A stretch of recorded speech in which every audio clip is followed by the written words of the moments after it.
இலங்கையின் முதற்தர சுற்றுலா தலம் ரீச்சாவின் மாபெரும் உணவு திருவிழா ஆகஸ்ட் மாதம் 7, 8, 9 மற்றும் 10 தேதிகளில் மாலை 6 மணி முதல் 10 மணி வரை. இன்றே டிக்கெட்டுகளை பெற்றுக் கொள்ளுங்கள்.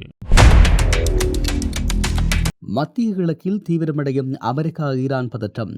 F-35 அவசர நிலை முதல் ஹார்முஸ் ஜலசந்தி மூடல் வரை ஒரு விரைவான அலசல் தேவையாக இருக்கிறது. அமெரிக்காவின் மிகவும் சக்தி வாய்ந்த அதிநவீன போர் விமானமான F-35 ஸ்டெல்த் போர் விமானம் ஐக்கிய அரபு அமீரகத்தில் பறந்து கொண்டிருந்த போது திடீரென நடுவானில் 7700 என்ற அவசர நிலை குறியீட்டை அறிவித்த நிகழ்வு உலக அளவில் பெரும் பரபரப்பை ஏற்படுத்தியுள்ளது. ஏற்கனவே அமெரிக்கா மற்றும் ஈரான் இடையே போர் முகங்கள் சூழ்ந்துள்ள நிலையில் இந்த சம்பவம் பெரும் விவாதங்களை கிளப்பியுள்ளது. மத்திய கிழக்கின் தற்போதைய புவிசார் அரசியல் நிலவரங்களின்படியாக அமெரிக்காவின் முக்கிய நட்பு நாடான ஐக்கிய அரபு அமீரகத்தின் வான்பரப்பில் இந்த சம்பவம் அரங்கேறியுள்ளது. அபுதாபியில் உள்ள அல் தாப்ரா விமானப்படை தளத்திலிருந்து அமெரிக்காவின் F-35 போர் விமானம் புறப்பட்ட சில நிமிடங்களிலேயே அதன் டிரான்ஸ்பாண்டர் மூலமாக 7700 என்ற அவசர நிலை குறியீடு அனுப்பப்பட்டது. 7700 குறியீடு என்றால் என்ன? வான்வழி போக்குவரத்தில் 7700 என்பது பொதுவான ஆபத்து அல்ல, கடுமையான தொழில்நுட்ப கோளாறை குறிக்கும் ஒரு குறியீடாகும். இராணுவ தளத்தில் பரவிய பீதி, ஈரானுடனான பதற்றம் உச்சத்தில் இருக்கும் சூழலில் விமானத்திற்கு ஏதேனும் வான்வழி அச்சுறுத்தல் ஏற்பட்டிருக்குமோ என்ற அச்சத்தில் அல் தாப்ரா தளம் முழுவதும் அதிதீவிர எச்சரிக்கை விடுக்கப்பட்டது. அதிர்ஷ்டவசமாக எந்தவித அசம்பாவிதமும் இன்றி அந்த போர் விமானம் மீண்டும் பத்திரமாக தடம் திரும்பியது. இது ஏதோ வழக்கமான இயந்திர கோளாறாக இருக்கலாம் என்று முதற்கட்ட தகவல்கள் தெரிவிக்கிறது. எனினும் F-35 போன்ற ஒரு விமானத்தில் ஏற்படும் சிறு கோளாறும் அமெரிக்காவுக்கு பொருளாதார ரீதியாகவும் இராணுவ புகழின் ரீதியாகவும் பெரும் பின்னடைவாகும். ஏனெனில் இதன் ஒரு விமானத்தின் மதிப்பே 82 மில்லியன் முதல் $110 மில்லியன் வரை இருக்கும் என்று சொல்லுகிறார்கள். அமெரிக்க விமானத்தின் அவசர நிலையை ஈரான் தனது அரசு ஊடகங்கள் வாயிலாக உடனடியாக பிரகடனப்படுத்தியது. கடந்த 40 நாட்களாக நடந்து வரும் மோதல்களில் தாங்கள் ஏற்கனவே அமெரிக்காவின் பல F-35 விமானங்களை சுட்டு வீழ்த்தியதாக ஈரான் மற்றும் அதன் இஸ்லாமிய புரட்சிகர காவல்படை தொடர்ந்து உரிமை கோரி வருகிறது.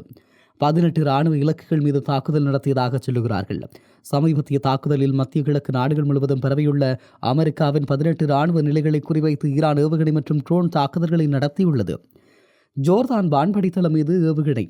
ஜோர்தானில் உள்ள மூலோபாய முக்கியத்துவம் வாய்ந்த முவாப் ஷால்டி மற்றும் அஸ்ட்ராக் விமானப்படை தளங்கள் மீது ஈரான் 12 பாலிஸ்டிக் ஏவுகணைகளை வீசியிருக்கிறது.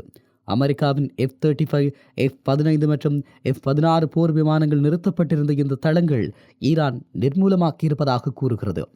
இது மட்டுமன்றி குவைத்தில் உள்ள அலி அல் சலேம், பஹ்ரைனில் உள்ள ஷேக் ஈசா மற்றும் ஈராக்கில் உள்ள ஹரீர் ஆகிய அமெரிக்க தளங்களில் ஈரானின் தாக்குதலும் ஏற்பட்டிருக்கிறது.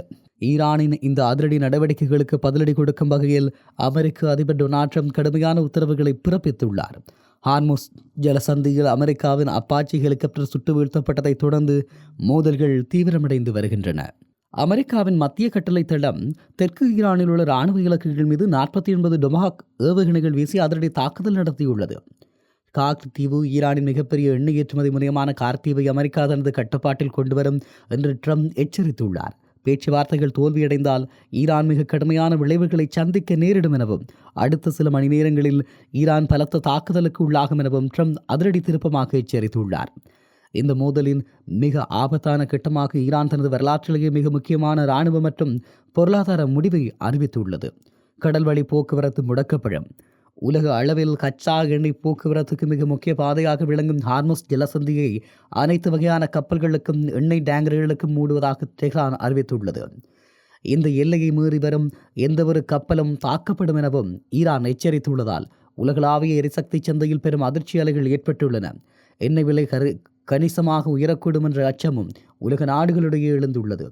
பாரசீக வளைகுடா மற்றும் முக்கிய தீவுகளான ஹெங்காம், ஹிம் ஆகிய பகுதிகளில் இருதரப்புக்கும் இடையில் கடுமையான மோதல்களும் வெடிப்புச் சத்தங்களும் கேட்பதால் இந்த யுத்தம் ஒரு முழு அளவிலான பிராந்திய யுத்தமாக மாறும் என்று சொல்லுகிறார்கள். அமெரிக்க போர் விமானத்தின் தொழில்நுட்ப கோளாறை தொடங்கிய இந்த சம்பவம் மத்திய கிழக்கில் எரியும் நெருப்பில் எண்ணெயை ஊற்றியுள்ளது. ஈரான் தனது இறையாண்மையை காக்க தொடர்ந்து அமெரிக்காவின் ஆக்கிரமிப்புக்கு பதிலடி கொடுப்போம் என்று அறிவித்துள்ளதால் வரும் நாட்களில் இந்த பிராந்தியத்தில் அமைதி திரும்புமா அல்லது போர் உக்கிரமடையுமா என்பது உலக நாடுகளின் ராஜதந்திர நகர்வுகளில் தான் தங்கியுள்ளது. உண்மையில் மத்திய கிழக்கில் அமெரிக்கா மற்றும் ஈரான் இடையான மூன்றுள்ள தற்போதைய மோதல் வெறும் எல்லையோர இராணுவ பலப்பரட்சி மட்டுமில்லை, அது உலகளாவிய வர்த்தகம் மற்றும் பொருளாதாரம் அடித்தளத்தையே உலுக்கி வரும் ஒரு மாபெரும் புவிசார் பொருளாதாரத்தை பெரும் புயலாகும். ஹார்முஸ் ஜலசந்தி முடக்கம் உலக நாடுகளின் சமையலறை முதல் தொழிற்சாலைகள் வரை ஏற்படுத்தி வரும் ஆழமான தாக்கங்கள் மிக அதிகமாகும். 1970களின் எரிசக்தி நெருக்கடி மீண்டும் திரும்புகிறதா? உலக அளவில் புழக்கத்தில் இருக்கும் கச்சா எண்ணெய் மற்றும் திரவமாக்கப்பட்ட இயற்கை எரிவாயுவில் தோராயமாக 20% பங்கு இந்த ஒற்றை கடல்வழி பாதையை நம்பியே உள்ளது. 2026ஆம் ஆண்டின் இந்த தற்காலிக முடக்கம் உலக சந்தையில் கச்சா எண்ணெய் விலையை மிக குறுகிய காலத்தில் 10 முதல் 13% வரை உயர்த்தியுள்ளது. பிப்ரவரி மார்ச் மாதங்களில் பிரெண்ட் கச்சா எண்ணெய் விலை பேரலுக்கு $82 தாண்டியது. பொருளாதார வல்லுநர்களின் கணிப்புப்படி இந்த முடக்கம் நீடித்தால் சர்வதேச சந்தையில் எண்ணெய் விலை பேரலுக்கு $100 தொடும் அபாயம் உள்ளது. இது உலகளாவிய பணவீக்கத்தை மேலும் 0.8% அதிகரிக்கும் என சர்வதேச எரிசக்தி முகமை எச்சரித்துள்ளது. இந்த சூழல் 1970களில் உலகம் சந்தித்த கடுமையான எரிசக்தி பஞ்சத்தை அச்சுறுத்தும் வகையில் நினைவுபடுத்துகிறது. இந்த கடல்வழி முடக்கத்தினால் ஐரோப்பாவை விடவும் ஆசிய சந்தைகளே மிக கடுமையான மற்றும் உடனடி பாதிப்புகளை சந்தித்துள்ளது. தங்களின் பெரும்பகுதியை நம்பியிருக்கும் நாடுகள் மாற்றும் பாதையை தேடி அலைகிறது. கத்தாரின் பேஜ் மசூர் பிரகடனம்.